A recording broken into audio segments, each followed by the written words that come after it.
Hi guys, market മിനിസ്റ്ററിൻ്റെ daily market pulse വീഡിയോയിലേക്ക് എല്ലാവർക്കും സ്വാഗതം. എന്നത്തെയും പോലെ തന്നെ നമുക്ക് നമ്മുടെ ഇന്നലത്തെ മാർക്കറ്റ് ആക്ഷൻ എങ്ങനെയായിരുന്നു എന്ന് നമുക്കൊന്ന് സ്റ്റഡി ചെയ്യാം. അതിനുശേഷം ഇന്നത്തെ മാർക്കറ്റ് പ്ലാൻസ് എന്താണെന്ന് നമുക്കൊന്ന് വിശദീകരമായി പഠിക്കാം. ഓക്കെ, ഫസ്റ്റ് നമുക്ക് സ്മോൾ ക്യാപ്പ് ഇൻഡെക്സിൽ നിന്ന് തുടങ്ങാം. നമ്മളെ പഴയ വീഡിയോസിൽ ബേസിക്കലി 25th മെയിൽ നമ്മൾ ചെയ്ത വീഡിയോയിൽ നമ്മൾ പറയുകയുണ്ടായി ഒരു നല്ലൊരു ഗ്യാപ്പ് അപ്പ് ആൻഡ് ഗോ ആയിരുന്നു നിഫ്റ്റി സ്മോൾ ക്യാപ്പ് ഇൻഡെക്സിൽ. അതുപോലെ തന്നെ നല്ലൊരു ഗ്യാപ്പ് ഉണ്ട്. ഈ ഒരു ഗ്യാപ്പ് ഇതുപോലെ സസ്റ്റെയിൻ ചെയ്ത് കഴിഞ്ഞാൽ, അതായത് ഈ ഗ്യാപ്പ് ഫില്ല് ചെയ്യാതെ ഇതുപോലെ സസ്റ്റെയിൻ ചെയ്ത് സ്മോൾ ക്യാപ്പ് ഇൻഡെക്സ് മുകളിലേക്ക് പോകാൻ കഴിഞ്ഞു കഴിഞ്ഞാൽ അതൊരു പോസിറ്റീവ് സൈൻ ആണ് ഫോർ സ്വിംഗ് ട്രേഡേഴ്സ് എന്ന് പറയുകയുണ്ടായി. പക്ഷേ റീസെൻറ്റ് മേ ബി ഗ്ലോബൽ ഇഷ്യൂസും അതുപോലെ തന്നെ മെയിൻലി US ഇറാൻ വാറും കാര്യങ്ങളൊക്കെ കൊണ്ട് മാർക്കറ്റിൽ ചെറിയ സ്ട്രെസ് വന്നിട്ടുണ്ട്. അത് തന്നെയാണ് നമുക്കിവിടെ റിഫ്ലക്റ്റ് ചെയ്യുന്നത്. ഒരു സ്ട്രോങ് എൻഗൾഫിങ് ക്യാൻഡിൽ ആണ് സ്മോൾ ക്യാപ്പ് ഇൻഡെക്സ് നമുക്ക് കാണുന്നത്. അതും ഈ ഒരു വിൻഡോ സപ്പോർട്ടിനെ അത് വന്നിട്ട് വന്ന് ടെസ്റ്റ് ചെയ്യുന്നത് നമുക്ക് കാണാൻ പറ്റുന്നുണ്ട്. ഇങ്ങനത്തെ ഒരു സ്ട്രോങ് ഡൗൺവേർഡ്സ് ക്യാൻഡിൽ വരുന്നത് അത്ര നല്ലൊരു കാര്യമായിട്ട് എനിക്ക് തോന്നുന്നില്ല, especially in small cap index. കാരണം കണ്ടോ, അങ്ങനെയുള്ള ക്യാൻഡിൽസ് ഒക്കെ വരുന്ന സമയത്ത് ഒരു fast move to the downside വരാനുള്ള പ്രോബിലിറ്റി കൂടുതലാണ്.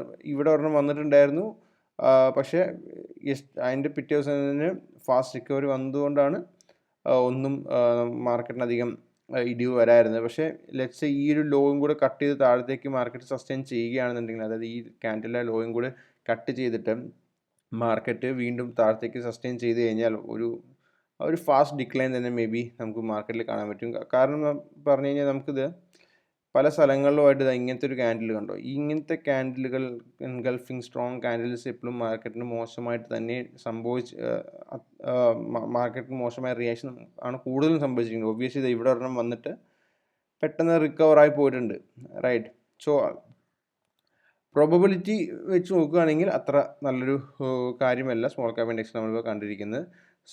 At the end of the day ഞാൻ പറയുന്ന ഒരു കോഷ്യസ് ആയിട്ട് ഇരിക്കേണ്ട സമയമാണ്. നമ്മൾ അധികം ട്രേഡുകളും കാര്യങ്ങളൊന്നും ഓപ്പൺ ചെയ്യാതെ മാർക്കറ്റ് 1-2 ദിവസം വാച്ച് ചെയ്തതിന് ശേഷം മാത്രം ട്രേഡുകൾ ഓപ്പൺ ചെയ്യുന്നതായിരിക്കും ബെസ്റ്റ് എന്ന് എനിക്ക് തോന്നുന്നു.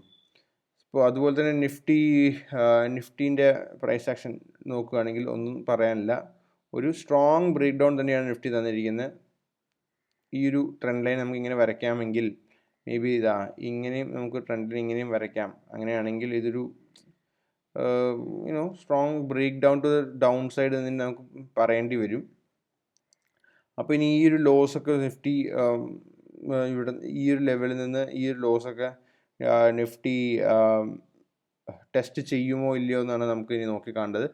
ബാങ്ക് നിഫ്റ്റിയും കൂടെ നമുക്ക് നോക്കുകയാണെങ്കിൽ ഒരു ബാങ്ക് പീസ് നോക്കാം. ബാങ്ക് പീസും അത്ര സ്ട്രോങ് ആയിട്ടൊരു ലെവലല്ല. പക്ഷേ ഒബ്വിയസ്ലി ഈ ഒരു ട്രെൻഡ് ലൈൻ ഇപ്പോഴും സസ്റ്റെയിൻ ചെയ്യുന്നുണ്ട് ബാങ്ക് ബീസിൽ. പക്ഷേ bank bees as compared to Nifty also ഒരു അത്ര സ്ട്രോങ് ആണെന്ന് നമുക്കിപ്പോഴും അങ്ങനെ പറയാൻ പറ്റില്ല. ബാങ്ക് ബീസും വളരെ ഒരു മോശം കണ്ടീഷനാണ് നിൽക്കുന്നത്. സ്മോൾ ക്യാപ്പ് ഇൻഡെക്സ് നേരത്തെ പറഞ്ഞ പോലെ തന്നെ വീണ്ടും ഒരു റിവേഴ്സൽ എക്സ്പെക്റ്റ് ചെയ്തുകൊണ്ടിരിക്കുന്നു സ്മോൾ ക്യാപ്പ് ഇൻഡെക്സ്. എല്ലാം കൂടെ നമുക്ക് നോക്കി വായിക്കാൻ പറ്റുകയാണെങ്കിൽ it's not a good time to be an investor എന്ന് പറയേണ്ടി വരും. At least for the next 2 or 3 days നമുക്ക് മേ ബി വലിയ റിയാക്ഷൻ കിട്ടാതെ 2-3 ദിവസം ഇവിടെ നിന്ന് ഷോപ്പ് ചെയ്തിട്ട് പിന്നെ ഒരു അപ്വേർഡ് ത്രസ്റ്റാണ് മാർക്കറ്റിൽ തരുന്നതെങ്കിൽ ഡെഫിനറ്റ്ലി നമ്മൾ തിരിച്ച് മാർക്കറ്റിലേക്ക് ഇൻവെസ്റ്റ് ചെയ്യാൻ വേണ്ടി പോകാവുന്നതാണ്. ഇനി നമുക്ക് അടുത്തതായിട്ട് മാർക്കറ്റ് മിനിസ്റ്ററിൻ്റെ ബ്രെഡ്ത്ത് അനാലിസിസ് ചെയ്ത് നോക്കുകയാണെങ്കിൽ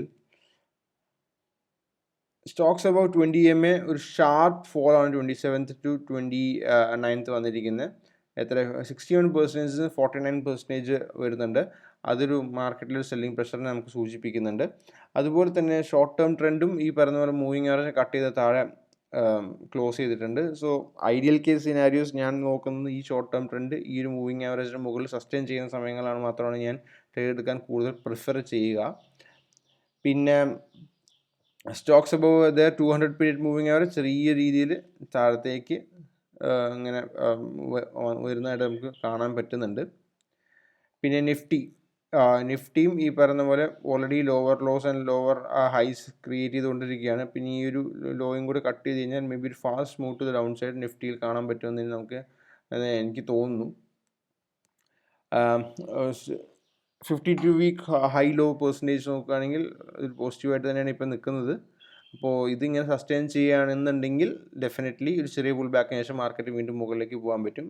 പിന്നെ ഈ മാർക്കറ്റ് ബ്രെഡ് നമ്പേഴ്സ് എന്ന് പറഞ്ഞാൽ ഇറ്റ് ഈസ് ഓക്കെ. ഈ 168 എന്ന് പറഞ്ഞാൽ ഒരു ഹ്യൂജ് നമ്പറാണ്. ഡൗൺ 4.5%. 168 എന്ന് പറഞ്ഞാൽ ലൈക്ക് 168 സ്റ്റോക്സും 4% കൂടുതൽ ഇന്നലെ വീണിരുന്നു എന്നാണ് അതിൻ്റെ അർത്ഥം. So that is not good. പക്ഷേ 135 സ്റ്റോക്സും 4% കൂടുതൽ മൂവും ചെയ്തിട്ടുണ്ട്. സോ ഒരു ബാലൻസിങ് ആക്ട് എവിടെയോ മാർക്കറ്റിൽ നടക്കുന്നുണ്ട്. പക്ഷേ എന്തായിരിക്കും മാർക്കറ്റിൻ്റെ ഡയറക്ഷൻ എന്നുള്ള സാധനം ഡെഫിനറ്റ്ലി ആർക്കും ഇപ്പോഴും ക്ലിയർ അല്ല. സോ എൻ്റെ ഒരു ടേക്ക് എന്ന് പറഞ്ഞാൽ ബി കോഷ്യസ്. അധികം ഓപ്പൺ റിസ്കുകൾ എടുക്കാതെ ഓൾറെഡി റണ്ണിങ് ആയി പ്രോഫിറ്റ്സ് എന്തെങ്കിലും ഉണ്ടെങ്കിൽ അത് സേവ് ചെയ്തുകൊണ്ട് നമുക്ക് അടുത്തൊരു ബുൾ സ്വിങ്ങിന് വേണ്ടി കാത്തിരിക്കാം. So thank you so much for watching. Have A nice day.